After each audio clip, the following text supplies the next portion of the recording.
Attraction is the most powerful law in the universe, and what it says is that which is likened to itself is drawn. You see it evidenced here in your society when you say birds of a feather flock together. You see it evidenced when you wake up in the morning and you have a very bad day, and all through the day things get worse and worse, and at the end of the day you say, I should not have gotten out of bed. You see law of attraction evidenced in your society when you see that the one who speaks most of illness has it. When you see that the one who speaks most of prosperity has it. Law of attraction is evident everywhere around you if you are understanding what it is. You are a magnet, attracting unto you that which you are thinking and feeling. And so if you are feeling fat, you cannot attract thin. If you feel poor, you cannot attract prosperity. And so it defies law. When you come to understand that you are a magnet attracting unto you, then and only then will it make sense to you to pay attention to what you are thinking, you see. When we say to you that you are the creator of your experience and that you attract unto you through your thought and through your word, which is an extension of your thought, and through your action, which is also an extension of your thought, what we are saying is, literally, you are creating your experience. The greatest resistance that we receive about that is that there are so many who have those things in their experience that they don't want, and so they cannot believe that they would have created it. They say, Abraham, I would not have done this unto me. And we say, we know you would not have done it on purpose, but there is creation by default, which is putting law of attraction to work by summoning or soliciting or inviting into your experience that which you do not want by thought, not understanding the rules of the game, so to speak. Without exception, that which you give thought to is that which you begin to invite into your experience.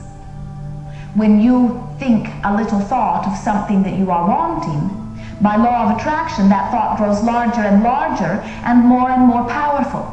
When you think of thought of something you are not wanting, that law of attraction adds unto it, and it grows larger and larger also. And so the larger it grows, the more power it draws unto it, then the more certain you are to receive the experience, you see. And so we are not saying that every subtle little thought will manifest instantly in your experience, but that is because of the buffer of time. But it does mean that it is setting forth the probability, and if you stay focused upon it long enough, it absolutely, under all conditions, will be yours, you see. The interesting thing about these laws that we are offering here is that they are, even if you do not understand that they are, and they affect your experience, even in your ignorance of them. And so as you are hearing this recording, it is our wanting that you will not resist the words because they are strange, but that you will ponder them and then look into your own experience, that you may see the correlation between what you are thinking and speaking and what you are getting, so that you will accept the law of attraction as absolute, thereby beginning to use it to your benefit rather than to your detriment.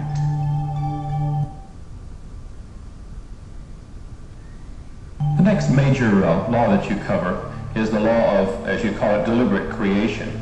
Would you cover the value of that to us and what you mean by that? We will. We've called this the law of deliberate creation because we are assuming you are wanting to create on purpose. But actually it is more aptly called the law of creation, for it works whether you are thinking of what you are wanting or thinking of what you are not wanting. Whether you are thinking of what you are wanting or whether you are thinking of the lack of what you are wanting. The direction of your thought is your choice, and the law of creation goes to work upon whatever it is you are thinking about.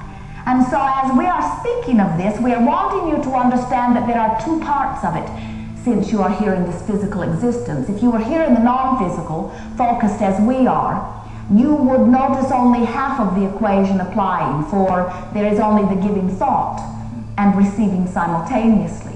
But here in this dimension with the buffer of time, there are two parts of the equation. On the one hand, the launching of the creation with emotion, and then on the other hand, the expecting or the allowing or the receiving of that which has been launched in the first place.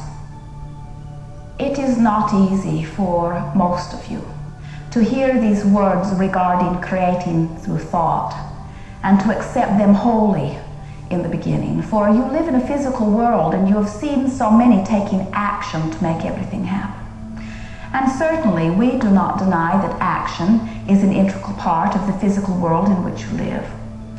But we do say that if you are utilizing the power of your thought to prepave or to set forth thought in advance of that which you are wanting to receive, that as you are walking through space and time into your now, that you will not have so much action to take to get things the way you are wanting them to be.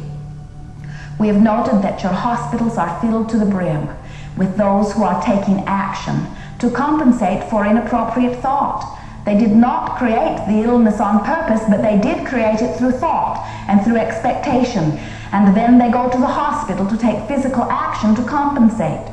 We see many spending their day exchanging their action for dollars, because the dollars are essential to the freedom of life in this society. And yet in most cases the action is not action in joy. It is a compensating action in the now. You've intended action, that is part of the deliciousness of this physical world in which you live. But you did not intend to do your creating through action. You intended to do your creating through thought and to enjoy that which you have created with your body. If you understand that as you set forth thought in advance, with emotion, that you have launched your creation, and then you walk through space and time toward that time in the future, expecting that it will be there, then we say to you, from that joyful creation that you've launched into the future, you will be inspired to the action that is action in joy. And that is our point. When you are taking action in your now and it is not action in joy, it is our absolute promise to you that it will not lead to a happy ending. It cannot. It defies law. Rather than being so ready to jump into action, to go and get the things that you are wanting, we say think them into being, see them, visualize them, and expect them, and they will be. And you will be guided or inspired or led to the perfect action that will bring about the process that will lead you to that which you seek. And there is a great difference between that which we have spoken and the way most of the world is going about it.